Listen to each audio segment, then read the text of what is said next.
Olá, pessoal. Tudo bem com vocês? Professor Robson aqui, gravando mais uma aula para a disciplina de Segurança da Informação. Nossa aula de hoje é sobre segurança física. Vamos lá?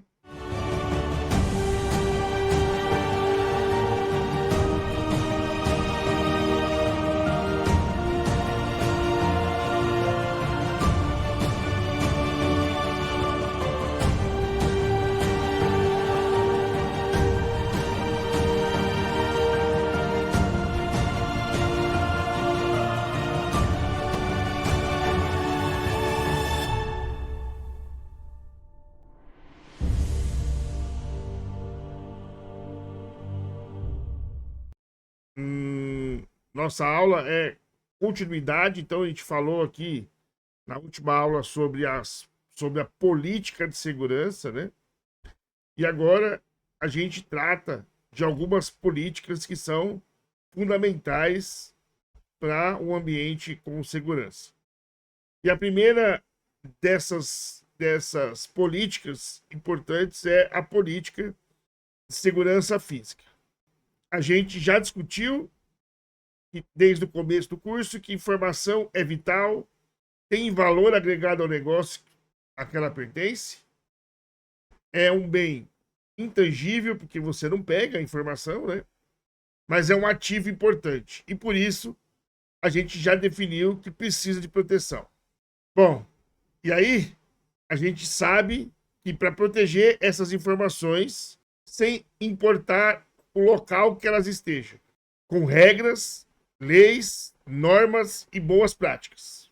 Então, a gente identificou uma sub-área dentro da ciência da computação, que é a segurança da informação. E a gente também já entendeu que só é possível existir segurança se puder ser garantido que a informação é confidencial a quem ela pertence. Se ela for íntegra ou confiável e sempre estiver disponível para ser acessada. A segurança física está aqui para garantir a disponibilidade. A gente sabe, então, que toda vez que uma das garantias deixa de existir, a gente está vulnerável, vulnerabilidades que podem ser exploradas por ameaças, que podem representar riscos ao negócio, tornar incidentes e gerar perda de credibilidade, gerar retratação e impactos financeiros ao negócio. Por isso, imagine a cena: uma agência bancária movimentada lá no coração de Londres, ou aqui São Paulo, Belo Horizonte, né, numa grande capital. Segurança lógica de ponta a ponta, firewalls, monitoramento 24/7, nada entrava pelo cabo de rede que não fosse autorizado. Um grupo de criminosos não tentou quebrar a criptografia RSA de 2048 bits. Em vez disso, um deles se vestiu como técnico de manutenção de TI e, usando engenharia social, convenceu os funcionários que precisava realizar um ajuste rápido em um dos computadores da agência. Em poucos minutos, ele teve acesso físico ao hardware. Ele instalou lá um KVM, um payload malicioso por meio de um pendrive, colocou na parte traseira. Agora, essa pessoa tinha altos privilégios sem precisar de invadir, sem precisar de corromper nenhum sistema, porque ela teve acesso aos equipamentos da empresa. Né? E aí, né? Não adianta, né? Não adianta você implementar a melhor ferramenta de segurança.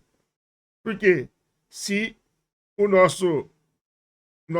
nossa segurança não está preparada para impedir um ataque de engenharia social como essa. Então, a gente tem que pensar que não adianta só cuidar do melhor firewall, do melhor sistema, do melhor banco de dados, das melhores práticas, se eu não cuidar da porta de entrada da empresa. E a gente sabe que tragédias não avisam, não é verdade? Chuvas, como aconteceu recentemente lá no Rio Grande do Sul, aí na nossa matéria, né, apontando chuvas em Recife, desastres naturais espalhados pelo país, né? Incêndios, acidentes, né? E até, como a gente já viu, terrorismo, né? Então, tudo isso está relacionado com segurança da informação. Porque no Brasil, ó, começa assim: pequenos equipamentos do lado da sala, lá debaixo da mesa do chefe, né? Começa com esses cabinhos lá, daqui a pouco tá com uma segunda foto da direita, né? Aí a empresa cresce um pouquinho mais e mais cabos vão se espalhando até chegar uma hora que não tem mais controle nenhum daquilo que está sendo construído, porque não foi nada planejado. E se tirar um cabo daí, vai saber de que computador eu estou desligando, qual servidor vai ficar fora do ar. Ainda mais, olha essa mesa. Quem garante que se sumir um papel aí dessa mesa, a pessoa vai ficar sabendo, né? Imagina a mesa do TI da empresa, de um chefe, né? Nessa condição aí, né? E você não sabe nada do que tem aí dentro, ó, post-it, né? Tá. E ainda a gente tem aqui, ó, exemplos como o da Sony Pictures, que teve sistemas invadidos por hackers em 2014. Os grupos invadiram sistemas e divulgaram informações confidenciais de e-mail, roteiros de filme e dados financeiros. E a empresa, durante a investigação, identificou que os invasores, de alguma forma, conseguiram acesso físico aos computadores da empresa. Bom, aqui tem o caso da Target, que é uma outra cadeia de lojas, né, que foi vítima de um ataque hacker, roubou milhares de informações de cartão de crédito de clientes, né? Esses hackers obtiveram acesso à rede por meio de empresas terceirizadas. Demonstra que, além dos dados físicos, também há pontos de acesso na empresa. Bom, então todos esses cenários, pessoal, vem corroborar, né, a importância de se ter uma boa política de segurança física. Então, não adianta, como eu disse, investir no melhor computador se o servidor está debaixo da escada, né? Bom, então, como está aí, ó, do que adianta investir na compra da melhor solução se permitir que o colaborador leve um pendrive, se permitir que o visitante possa entrar em determinados setores da empresa, ou que o serviço de vigilância permita entrada no prédio sem crachá ou sem uniforme, né? Então, para isso, a gente já sabe que precisa de regras, procedimentos e precisa de quê? Política de segurança da informação. Mas uma política de segurança da informação, uma política de segurança física, tá? E aí, o que uma política de segurança física vai oferecer? Vai oferecer, então, prevenir o acesso físico não autorizado, danos e interferências com recursos de processamento das informações e das informações da organização. Então, a segurança física tá diretamente relacionada com a disponibilidade, né? É a disponibilidade do servidor, a disponibilidade do serviço, a disponibilidade do local, né? Então, quando eu digo que o banco é 24 horas, né? Então eu estou garantindo que em 24 horas aquele aparelho vai funcionar. E a qualquer momento ele tem que estar disponível para mim, certo? Então, quando eu digo que o banco aberto 24 horas, quer dizer que eu tenho que ter acesso a ele a 24 horas do dia. Quando eu vou ao supermercado, que ele diz ser 24 horas, o sistema tem que funcionar por 24 horas. Ele não pode falhar. Ele não pode vacilar. Ele tem que continuar fazendo os pagamentos durante todo o dia. E precisa se pensar, então, quais são as estratégias que eu vou usar para virar o dia. Então, você vai descobrir que, por exemplo, alguns supermercados têm lá 10 minutos, né, que ninguém pode usar o sistema, né? Mas, e aí, será que isso é legal? Será que esta é a forma correta? Ou isso está previsto na política de segurança da empresa? Será que isso não traz algum desconforto para as pessoas que estão lá no supermercado? Então, na hora que eu escolho criar essas regras, né, eu estou pensando, então, na política de segurança física, garantindo acesso físico aos dispositivos, garantindo a disponibilidade desses recursos. Então, a política de segurança física vai cuidar do data center, dos servidores, dos ativos, tá? Contra o quê? Roubo, vandalismo, tá? Danos físicos. Vai cuidar da disponibilidade dos serviços para evitar o quê? Paralisações e perdas. Vai tratar, então, da proteção dos dados sensíveis, ou seja, evitando que empresas ou terceiros possam ter acesso a dados sensíveis do cliente. E isso gerar um prejuízo, gerar uma série de desconfortos da empresa. Então, por isso, precisa de uma infraestrutura segura para proteger esses dados. E segurança física precisa de ter conformidade regulatória. Por quê? Existem alguns departamentos, alguns lugares, a segurança física faz parte da legislação, da regra, né? Então, por exemplo, a gente sabe que o hospital, né, precisa operar durante o dia, uma parte desse dia, com o gerador, né? Então, todos os sistemas têm que estar preparados para quê?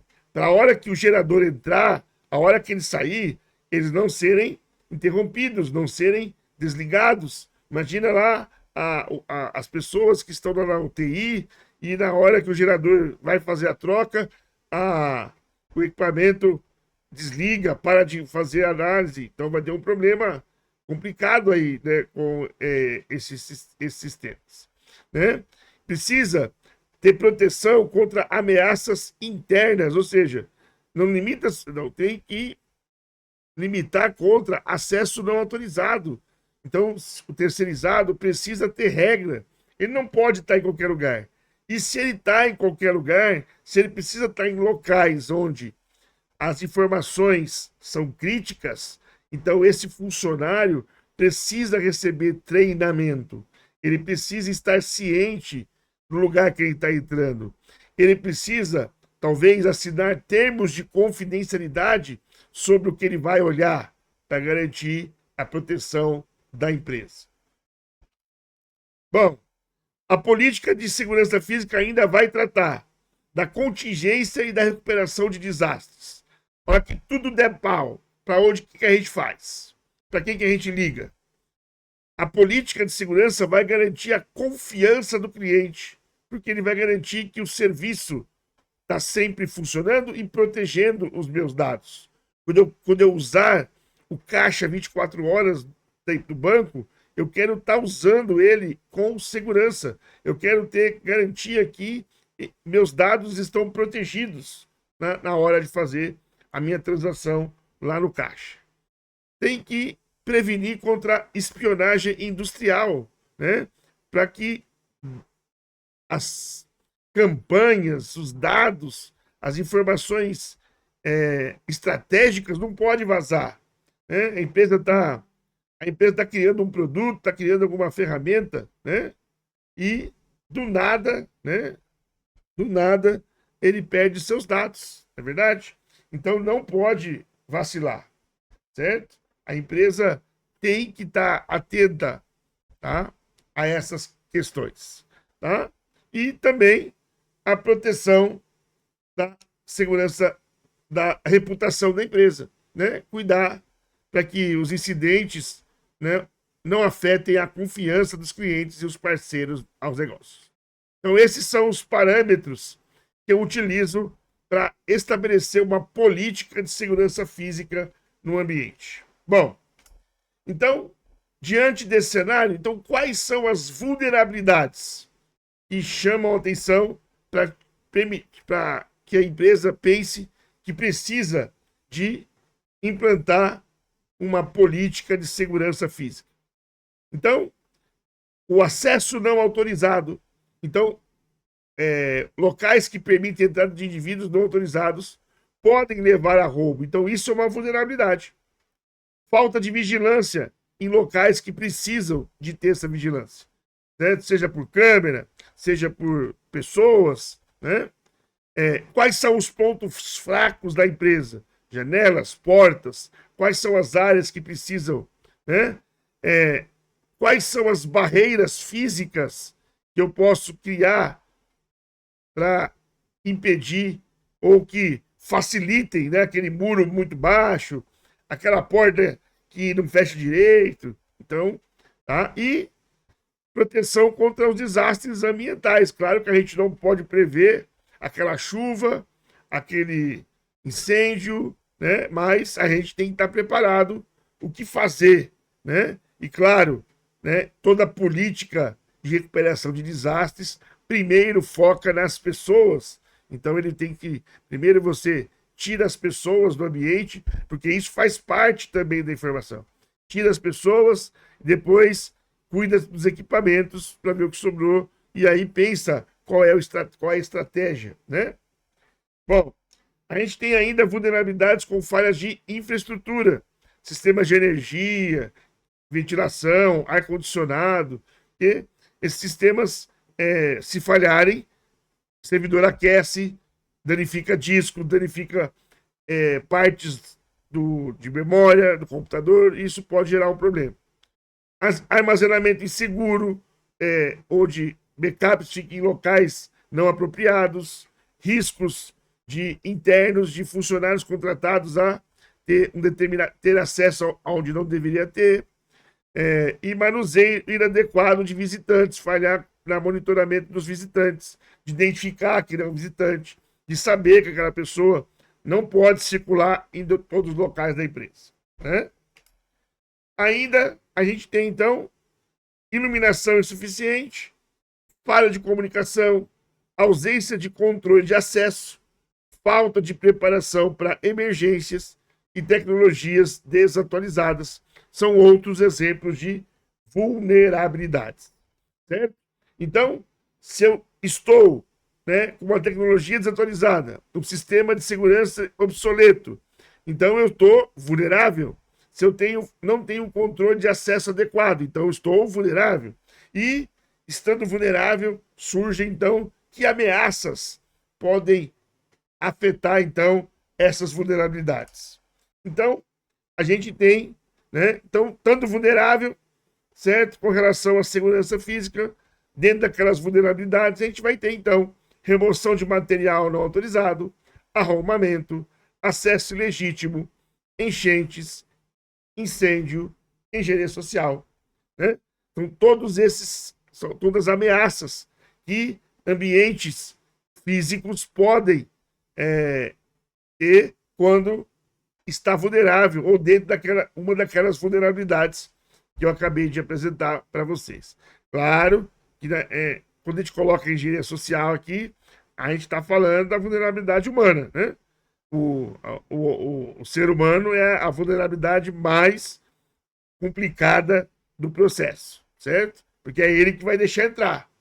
É ele que vai fazer a vista grossa, na onde não deveria fazer.